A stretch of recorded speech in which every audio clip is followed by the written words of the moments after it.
రాజ్ తరుణ్ కాళ్ళు పట్టుకొని సారీ చెప్పాలని ఉంది లావణ్య. గతేడాది సినీ హీరో రాజ్ తరుణ్ పై అతని మాజీ ప్రియురాలు లావణ్య చేసిన ఆరోపణలు తీవ్ర దుమారం రేపిన విషయం తెలిసిందే. ముంబైలోని హోటల్లో రాజ్ తరుణ్ మాల్వి మల్హోత్రాతో కలిసి ఉంటున్నాడని, మాల్వి మల్హోత్రా తనని బెదిరించిందంటూ లావణ్య నార్సింగి పోలీసులకు ఫిర్యాదు చేయడం కూడా హాట్ టాపిక్ అయింది.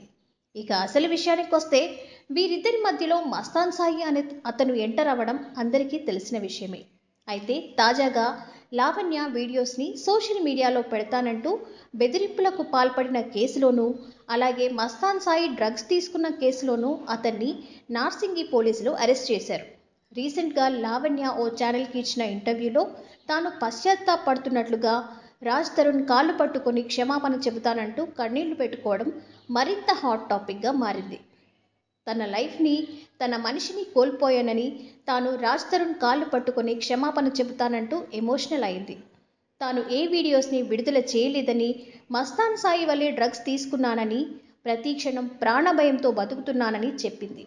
పదుల సంఖ్యలో అమ్మాయిల వీడియో రికార్డ్స్ మస్తాన్ సాయి దగ్గర ఉన్నాయని, ఎంతోమంది అమ్మాయిలతో మస్తాన్ సాయి చెలగాటమాడాడని లావణ్య వివరించింది. తనలా మరే అమ్మాయి సఫర్ అవ్వకూడదని పోరాటం చేస్తున్నానని, సొసైటీలో నాకు సపోర్ట్ ఉండదని తెలిసి కూడా పోరాడుతున్నానంది. ప్రాణభయంతో రోడ్డు మీదకి వచ్చానని, తనకేం జరిగినా మస్తాన్ సాయి పేరెంట్సే బాధ్యతని, తనని ఎప్పుడైనా చంపేయొచ్చు అంటూ లావణ్య సెన్సేషనల్ కామెంట్స్ చేసింది. ఇప్పుడు ఆమె చేసిన వ్యాఖ్యలు సోషల్ మీడియాలో వైరల్గా మారాయి.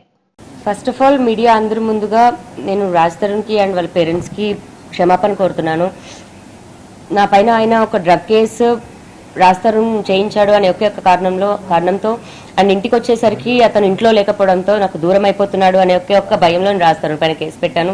రాజ్ తరుణ్ దూరం చేసుకోవడానికి కాదు, రాజ్ తరుణ్ తప్పుడు వాడు అని కాదు, చెప్పుడు మాటలు విని అందులో మస్తాన్ గురించి అప్పటికి నిజాలు బయట పెట్టలేక సతమతం అవుతూ నలిగిపోయాను. నేను ఈ రోజున 2 సంవత్సరాల తర్వాత నేను మస్తాన్ సాయిది ఏంటి అని బయటికి చూపించి పెట్టగలిగాను.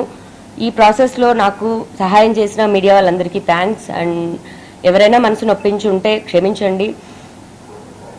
ఇప్పటితో ఈ గొడవని, ఇష్యూస్ని అన్నీ వదిలేద్దాం అనుకుంటున్నాను. ఎటువంటి ఏది ఉన్నా సరే మస్తాన్ సాయి పైన ఉన్నటువంటి కేసులు నేను లీగల్గా ఫైట్ చేసుకుంటాను, కోర్టులో చూసుకుంటానండి. దయచేసి ఇంకా ఎటువంటి యూట్యూబ్ ఛానల్స్లో కూడా నేను నా సెల్ఫ్ కన్ఫెస్ చేసుకున్న తర్వాత కూడా యూట్యూబ్ ఛానల్లో లావణ్య ఇలాంటిది, లావణ్య అలాంటిదని ఆడియో కాల్స్ తీసుకొచ్చి బయట పెడుతున్నారు. మస్తాన్ సాయి హార్డ్ డిస్క్ లేదా ఎవిడెన్సెస్ కలెక్ట్ చేసుకునే ప్రాసెస్లో నేను ఏదైనా చేసి ఉండొచ్చు, బట్ నా మెయిన్ కారణం మస్తాన్ సాయిది బస్ చేయడమే. అతను వీడియోస్ ఎందుకు చేస్తున్నాడో, ఆ వీడియోస్ చేయగల ప్రధాన కారణం ఏంటి, అవి ఎక్కడ అప్లోడ్ అవుతున్నాయి, రెడ్ ప్లే యాప్ ఏంటి, రెడ్ ప్లే యాప్లో అతను ఇలా ప్రైవేట్గా తీసిన వీడియోస్ అన్ని అందులో ఎందుకు అప్లోడ్ చేస్తున్నాడు, మెయిన్ అది బయటికి రావాల్సింది పోయి మళ్ళీ తిరిగి ఇందులో లావణ్య చుట్టే తిరుగుతుంది. ఇదే నేను చేయాలనుకున్నది, ఇదే రాజ్ తరుణ్కి కూడా తెలుసు. బట్ ఈ ప్రాసెస్లో మేము చాలా కోల్పోయాం. రాజ్, ఐఎమ్ వెరీ సారీ చిన్నోడా. ఇక్కడే ఉంటే కాలు పట్టుకొని క్షమాపణ చెప్పాలని ఉంది. ఈలోపు నన్ను ఏం చేస్తారో కూడా తెలియదు. ఒక్క అవకాశం నాకు జీవితంలో ఉంటే రాజ్కి సారీ చెప్పాలనుకుంటున్నాను, నా తల్లిదండ్రులకి సారీ చెప్పాలనుకుంటున్నాను. పడకూడని మాటలన్నీ పడ్డారు, నిందలు నాతో పాటుగా నా తల్లిదండ్రులన్నీ పడ్డారు. నేను వేరొక ఆలోచనతో లేదా డబ్బులు తీసుకోవాలన్న ఉద్దేశమో, ఎటువంటి చెడు ఉద్దేశంతో నేను ఈ పని చేయలేదు.